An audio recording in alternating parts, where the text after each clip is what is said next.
네, 우리가 방금 읽은 이 에베소서의 말씀은 옥중서신으로 알려져 있는 말씀으로 사도 바울이 로마의 가택 연금을 당하고 있을 그때 에베소 교회를 쓴 편지로 알려져 있습니다. 그리고 또한 에베소서는 전신갑주로 유명한 말씀이기도 합니다. 6장을 보면 전신갑주를 취하라. 너희가 예수님 안에서 새로운 사람이 되었고 이제 새로운 사람으로서 합당한 삶을 살아야 되는데 이 땅에 사탄의 공격이 있기 때문에 너희가 무장을 해야 된다. 영적으로 무장이 필요하기 때문에 전신갑주로 무장해서 이 싸움을 싸워서 이겨라 라는 본문이 이제 에베소서에 나와 있는 것입니다. 전신갑주입니다. 유명하죠.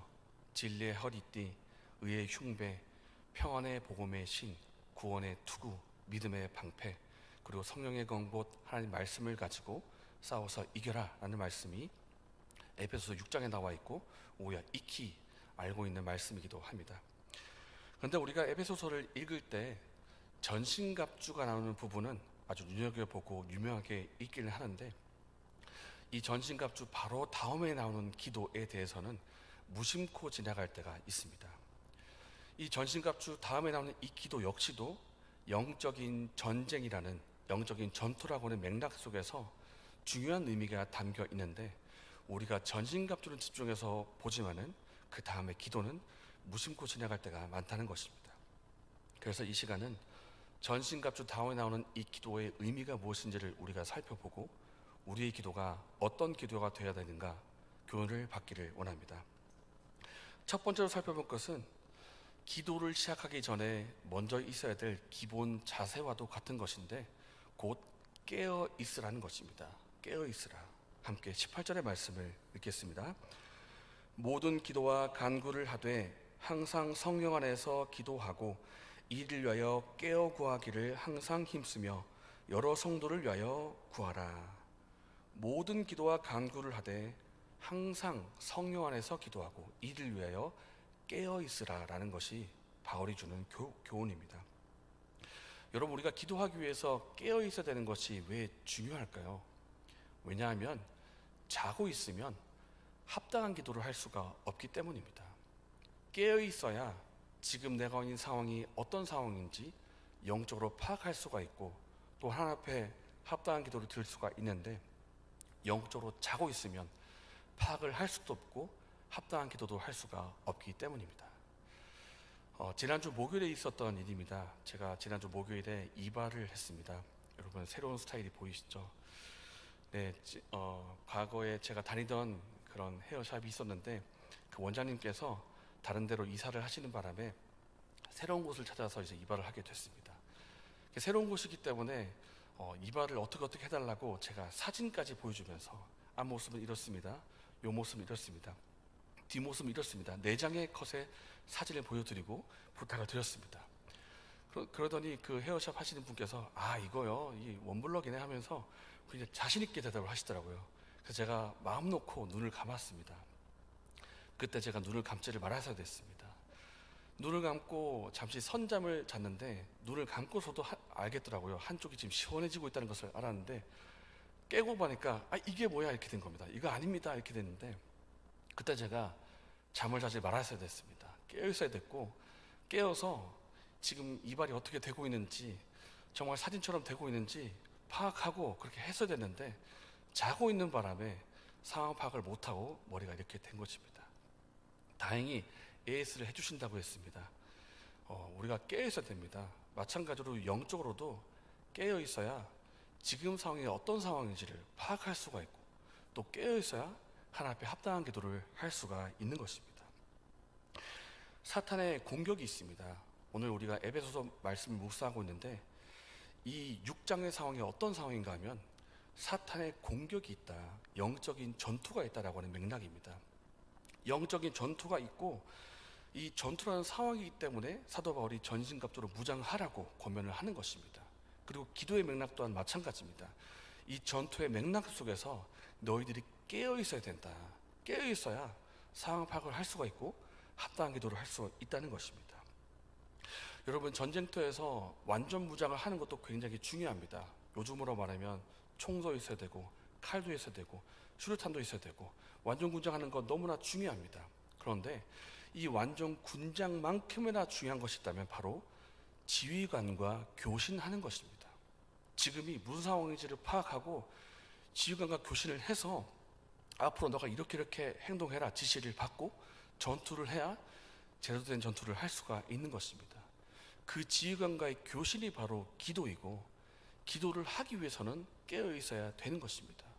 우리가 만약에 전쟁터에서 자고 있다면 어떻게 지휘관과 교신을 하고 전투를 할 수 있겠습니까? 교신도 못하고 전투도 못하고 완전군장 하는 것도 힘을 발휘할 수가 없는 것입니다. 그렇기 때문에 우리가 영적으로 깨어 있어야 합니다. 전신갑주도 깨어 있을 때의 의미가 있다는 것입니다. 사랑하는 여러분, 저 여러분은 영적으로 깨어 있으십니까? 우리가 깨어서 지금의 상황을 두고 하나님과 교신하고 계십니까? 우리가 깨어서 하나님과 교통하고 교신해서 기도할 수 있는 저 여러분 되시기를 예수님 이름으로 축복합니다. 두 번째로 기도에 대해서 살펴볼 것은, 기도를 하되 나 자신만이 아니라 공동체를 위해서 기도해야 한다는 것입니다. 단지 나 한 사람, 나의 욕심, 나의 요구를 위해서 기도하는 것이 아니라 공동체를 위해서, 공동체 전체를 위해서 기도할 수 있어야 된다는 것입니다. 18절의 뒷부분을 한번 보시기 바랍니다. 여러 성도를 위하여 구하라. 여러 성도를 위하여 구하라라고 하는 이 말을 헬라어로 보면 모든 성도가 됩니다. 모든 성도. 단지 내가 알 수 있는 한 사람 두 사람만이 아니라 모든 성도를 위해서 구하라고 하는 것이 사도 바울의 요구입니다. 우리가 이 기도의 맥락이 영적인 전투의 맥락이라고 했습니다. 사탄이 지금도 공격을 하고 있고요, 아주 집요하게 공격하고 있습니다. 사탄이 이 땅의 성도를 그냥 놔두지 않습니다. 어떤 때는 핍박을 하고, 어떤 때는 유혹을 하고, 미혹을 해서라도 성도답게 살지 못하도록 공격하고 있는 지금이라는 것입니다. 그런데 악한 영이 우리를 공격할 때 한 마리만 와서 공격을 하겠습니까? 자, 오늘은 누구누구 성도를 공격할 차례다. 자, 이 담당은 3번 악한 영이다. 자, 3번 가서 열심히 공격하고 와라. 이렇게 해서 사탄이 딱 한 마리만 보내서 성도나 교회를 공격하겠습니까? 아닙니다. 그들은 체계적이고 군대로 공격을 합니다. 하나님 예수님께서 거라사인 광야를 만나시고 그 광야 안에 있는 귀신을 쫓아내셨습니다. 쫓아내실 때 예수님께서 그 사람에게 물으셨습니다. 너의 이름이 무엇이냐? 라고 물으셨더니 대답하는 것이 저는 군대입니다. 이렇게 대답합니다. 근데 참 인식이 독특합니다. 처음에는 저는 군대입니다. 그렇게 해놓고서 하는 말이, 왜냐하면 우리는 그 수가 많기 때문입니다. 이렇게 말하는 것입니다. 저는 군대입니다라고 할 때 이 군대라는 표현이 이제 레기온인데요. 이 레기온이라는 뜻은 로마 군인, 보병과 기병을 포함해서 로마 군인 6,000명의 군대를 포함하는 것입니다. 뜻하는 것입니다. 그러니까 사탄이 공격할 때 한 마리만 보내는 것이 아니고 레기온 6,000명의 군대의 표현이 붙을 정도로 군대를 동원해서 공격을 한다는 것입니다. 한 명만 보내는 것이 아니고 한 마리만 보내는 것이 아닙니다. 사탄이 성도를 공격할 때, 교회를 공격할 때 하나만 보내겠습니까? 아닙니다. 종합적이고 총체적이고 할 수만 있으면 모든 것을 동원해서 총공격을 할 것입니다.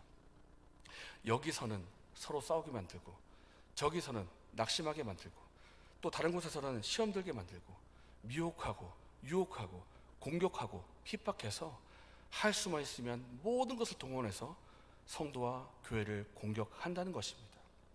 그래서 우리의 기도 또한 나 자신만의 기도가 아니라 서로를 위한 기도가 되어야 되고 공동체를 위한 기도가 되어야 한다는 것입니다.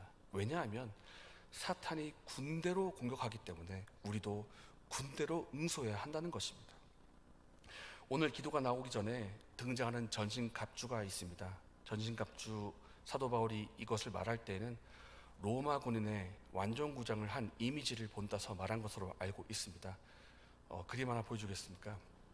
이렇게 정말 멋있는 모습의 로마 군인이 있는데요. 근데 여러분, 이 로마 군인이 전쟁터에 나갈 때 한 사람만 나가겠습니까? 아닙니다.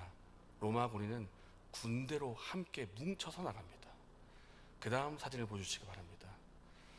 이렇게 군대로 뭉쳐서 전술을 갖고 어떤 상황에서 어떻게 대응할 것인가, 방패를 어떻게 막을 것인가, 앞에는 누가 막고 위는 누가 막을 것인가, 체계적인 체계가 있고 전술 방법이 있는 것입니다.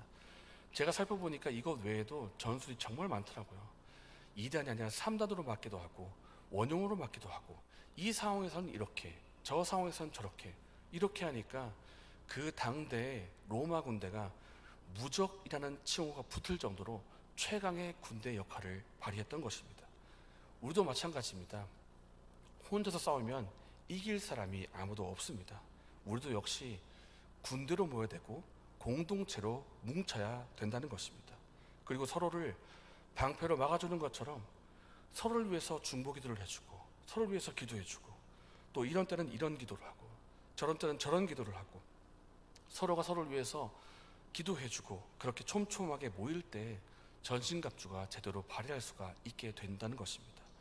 사도 바울이 말합니다. 깨어 구하기를 항상 힘쓰며 여러 성도를 위하여 구하라. 여러 성도, 모든 성도를 위하여 구하라. 그래서 우리에게 구역이 있는 것이고, 그래서 우리에게 금요 중보기도회가 있는 것이고, 지금 우리의 수요기도회가 있는 것입니다. 서로를 위해서, 공동체를 위해서 함께 기도할 수 있는 여러분 되시기를 축복합니다. 마지막입니다. 기도에 대해서 살펴볼 것은 하나님 말씀과 복음의 전진을 위해서 기도하라라는 것입니다. 함께 19절의 말씀을 읽겠습니다. 또 나를 위하여 구할 것은 내게 말씀을 주사 나로 입을 열어 복음의 비밀을 담대히 알리게 하옵소서 할 것이니. 아멘. 우리가 설교 시작 부분에서 나왔던 것처럼 지금 이 에베소서는 옥중서신이고, 사도 바울이 로마에 가택연금을 받고 있을 때 감옥에서 쓴 편지입니다. 만약에 저와 여러분이 사도 바울처럼 감옥에 갇혀 있다고 한다면 다른 지체에게 기도 부탁을 할 때 기도 부탁 제목 1번이 무엇이겠습니까? 두말할 것도 없이 감옥에서 나가게 해주세요가 아니겠습니까? 사도 바울은 사실은 자기 잘못 때문에 갇힌 것도 아닙니다. 나는 예수님의 이름 때문에 갇힌 겁니다. 나 잘못한 것이 없습니다. 내 이 억울한 누명을 좀 풀어주고 이 감옥에서 나갈 수 있도록 좀 기도를 해주세요라고 부탁하지 않겠습니까? 사도 바울도 오늘 본문에서 기도 부탁을 합니다마는, 그런데 이 기도 부탁하는 내용을 보면 우리가 생각한 것과는 아주 다른 내용입니다.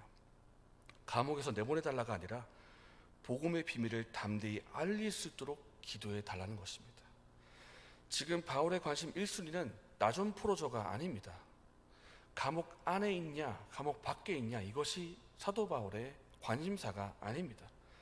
지금 바울의 관심은 내가 어떻게 하면 하나님 말씀에 머물러 있을까 하는 것이고, 내 입술을 통해서 어떻게 하면 복음을 전파할 수 있을까가 사도 바울의 관심이라는 것입니다.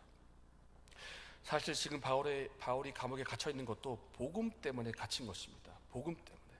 그렇기 때문에 사도 바울의 마음은 이렇습니다. 복음을 위해서라면 갇혀도 괜찮다. 복음 위해서라면 풀려도 상관이 없다. 복음 위해서라면 내가 쇠사슬에 매인 것도 좋고 쇠사슬에서 풀리는 것도 나는 괜찮다.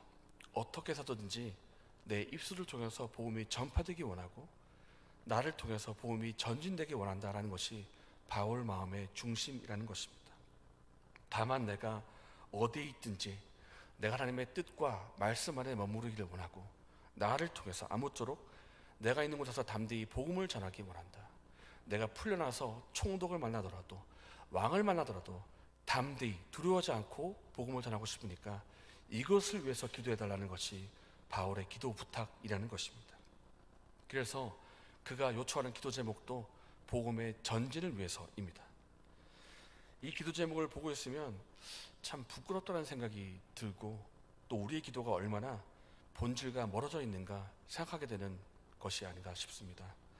우리는 지금까지 너무나 나 중심적으로 기도하고 나 자신만의 유익을 위해서 기도하지는 않았습니까? 단순히 내 기도 제목 가운데 복음이라는 단어가 들어있냐 안 들어있냐 이걸 말하는 것이 아니라 내 삶의 초점과 내 삶의 방향이 정말 예수님인가, 정말 복음인가, 아니면 다른 것인가 생각하게 된다는 것입니다. 우리의 자녀가 단순히 좋은 대학, 좋은 취직만 하는 것이 아니라 하나님의 뜻이 무엇이겠습니까? 그 위치에 섰을 때 그리스도인답게 살 것인가, 그 위치에서 예수님의 향기를 나타낼 수 있을 것인가 하는가가 우리의 초점이 되어야 되지 않겠습니까? 우리 기도를 한번 되돌아보자는 것입니다. 우리는 하나님 말씀이 역사할 수 있도록, 복음이 전진될 수 있도록 기도할 필요가 있습니다. 이것이 하나님의 나라와 의를 구하는 기도이기 때문입니다. 교회가 해야 될 기도도 말씀과 복음을 위한 기도가 되어야 될 것입니다. 교회가 이 땅에 존재하는 목적이 바로 말씀과 복음이기 때문입니다. 그래서 우리의 기도가 좀 바뀌었으면 좋겠습니다. 우리의 기도의 초점이 하나님의 말씀과 복음으로 좀 바뀌었으면 좋겠습니다. 우리가 하나님의 나라와 그 뜻을 구하고 말씀과 복음을 위한 기도가 될 때 하나님께서 그 기도를 들으실 뿐만 아니라 우리의 삶에 필요한 것들도 다 채워주시게 될 것입니다. 그렇기 때문에 말씀과 복음을 위한 기도를 할 수 있는 여러분 되시기를 바랍니다. 오늘 우리는 전신갑주 그 다음에 나온 기도에 대해서 살펴보았습니다. 첫 번째입니다. 우리가 먼저 깨어있기를 원합니다. 기도하되 나 자신만의 기도가 아니라 공동체를 위한 기도가 되기를 원합니다. 그리고 우리의 기도가 하나님의 말씀과 복음의 전진을 위한 기도가 되기를 원합니다. 오늘의 기도가 이와 같이 되어서 주님께서 기쁘시게 응답하는 내가 여러분에게 있기를 예수님 이름으로 축복합니다.